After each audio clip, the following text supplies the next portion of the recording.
আমি রক্তে মাখাইত বীর, আমি রক্তে রঞ্জিত এক বীর। আমার এবারের লেখা কবিতার নাম শিবির। হ্যাঁ, আমি শিবির, আমি শিবির। আমি ছিঁড়িতে চাই সকল অত্যাচারীর জঞ্জাল জিঞ্জির।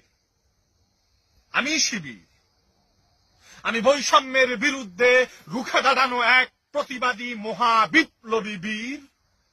আমি শিবির, আমি শিবির। আমি মানব কল্যাণে নিরন্তর ছুটে চলা এক অগ্রনায়ক বীর। আমি শিবির, আমি দিশেহারা জাতির আশার মশাল, আমি দিশেহারা জাতির আশার মশাল। আমি মৃত্যু বাজি রেখে পথ খুঁজি মুক্তির। আমি শিবির, আমার হবে না তো ক্ষয়, মৃত্যুতে হবে জয়। আমার হবে না তো ক্ষয়, মৃত্যুতে হবে জয়।